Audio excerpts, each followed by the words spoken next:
kembali di Q&A. Kita mau ngobrol kali ini soal go internasional. Tapi sebelum kita ngomong itu, tadi kan kita bicara soal rebranding, the massive flexible, tidak ribet dan segala macam. Nah, ketika udah rebranding, apakah target audiensnya juga ada di reevaluasi atau di rebrand lagi? Dengan kita rebranding, terus kita mengeluarkan lagu bahasa Inggris tuh, memang kita ada goals dari kita sendiri, yaitu kita mau expand market sebenarnya. Karena kan 2007 rilis 2008 itu kan berarti hampir 20 tahun. Jadi sepertinya kita kan sudah kayak manggung tuh dari ujung ke ujung ya, dari Sabang sampai Merauke, dan kita merasa kayaknya kita perlu memperluas pendengar kita gitu. Untuk bisa sampai seperti itu kan harus ada yang menjembatani. Jadi memang kita kebetulan sedang bekerja sama dengan perusahaan, salah satu perusahaan untuk namanya A&R Worldwide. Itu kita memang kerjasama sama mereka untuk gimana caranya karya kita bisa expand, didistribusikan lebih luas dari yang sekarang.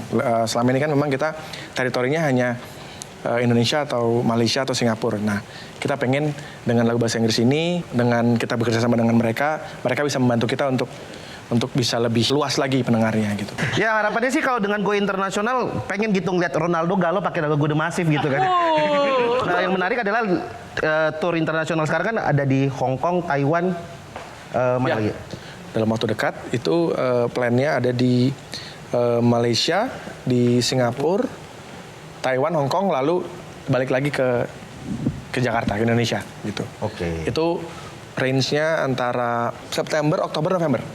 Kenapa negara-negara itu? Pendengar kita kan banyak orang Indonesia ya, jadi kita mencari juga negara-negara mana yang memang orang Indonesia juga banyak. Gitu. Aku sangat mengharapkan teman-teman gue bisa people I know emang go internasional, karena hampir semua teman-teman kita pada saat ngomong go internasional artinya manggung di luar negeri dengan penonton orang Indonesia. It's a good thing mulai kerja sama dengan A&R Worldwide segala macam.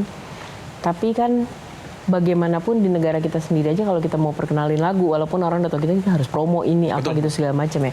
How do you expect dunia bisa mengenal itu supaya tidak mengulang bahkan nama-nama besar gitu yang go internasional tetap aja manggungnya buat orang Indonesia di negara lain. Kita waktu bertemu dengan A&R Worldwide itu mereka bilang bahwa kita sudah memenuhi syarat untuk menjadi band yang syarat itu apa gitu? Okay. Syaratnya apa sih? Nah itu. Yang pertama adalah good attitude, good music, good live performance. Nah, tinggal bilang satu lagi, dia bilang gitu.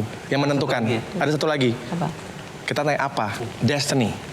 Jadi ya sekarang kita menjalani aja. Maksudnya, kalaupun nanti kita menjadi band dunia, berarti emang sudah takdirnya. Tapi kalaupun misalnya ternyata tidak sesuai harapan kita, ya udah kita tetap bermusik juga. Maksudnya, tapi kalau kita nggak mencoba kan kita nggak tahu hasilnya seperti apa. Beberapa artis Indonesia pada saat mereka bikin album bahasa Inggris kan banyak tuh mereka menyelipkan 1-2 lagu lamanya mereka ditranslate ke bahasa Inggris. Do you do that? Kalau kita sih enggak ya. Kita kayaknya enggak. Tapi mungkin akan ada kolaborasi dengan salah satu musisi luar. Tapi kita belum bisa sebut. Kira-kira seperti itulah nanti. Gitu. Dan memang lagu-lagu yang di next album ini memang lagu baru, jadi nggak ada lagu lama yang kita translate ke bahasa Inggris. Oh jadi nggak cuma triple O doang ya? Ya, masih semuanya lagu baru. Kita sudah menyiapkan 7 lagu yang sudah kita rekam. All English. All English masih bahasa Inggris, tapi kita belum tahu apakah nanti mungkin akan ada bahasa Indonesia juga, mungkin kita belum tahu karena masih kita masih. Plan kita kan memang di awal tahun 2027 ya, jadi masih ada waktu untuk. Mungkin bisa aja ada satu lagu yang bilingual misalnya, ada lirik verse-nya misalnya Indonesia, chorus-nya misalnya bahasa Inggris misalnya gitu, bisa juga. Nah itu kalau konser di luar negeri pakai lagu-lagu lama atau full lagu baru? Akan banyak lagu-lagu lama sih, dan kita kan juga banyak orang Indonesia juga yang nonton nanti, karena memang marketnya masih ke situ dulu. Banyak musisi-musisi sebelumnya yang juga pakai embel-embel go internasional, tapi melempem. Habis itu ya udah viral di awal, keluarin lagu, habis itu udah kita nggak tahu lagi gitu. Nah, ini pasti kan udah punya plan panjang ya, apalagi udah bentuk PT tadi kita bahas.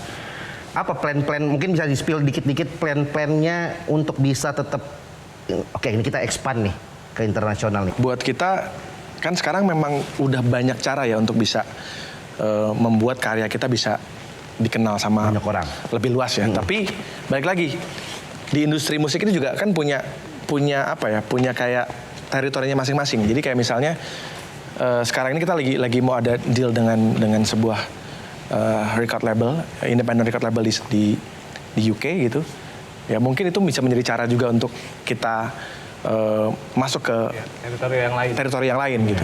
Sebuah harapan juga. Jadi setelah kita rilis, kita sih pengennya bisa main di beberapa festival yang memang sudah eksisnya di luar ya, kayak misalnya ya mungkin di Jepang ada, di Inggris ada Glastonbury, di Jepang ada Summer Sonic, di Amerika ada Coachella dan Lollapalooza misalnya.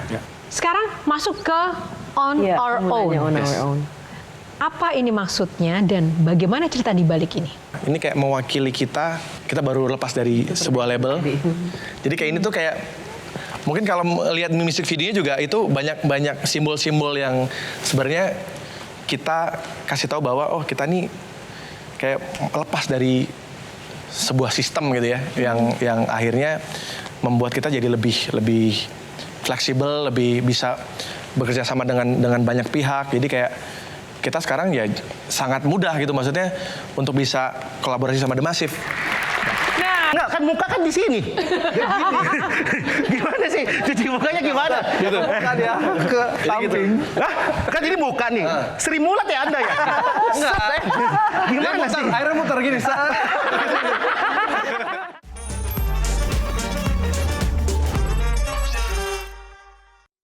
Jelajahi cara baru mendapatkan informasi. Download Metro TV Extend sekarang.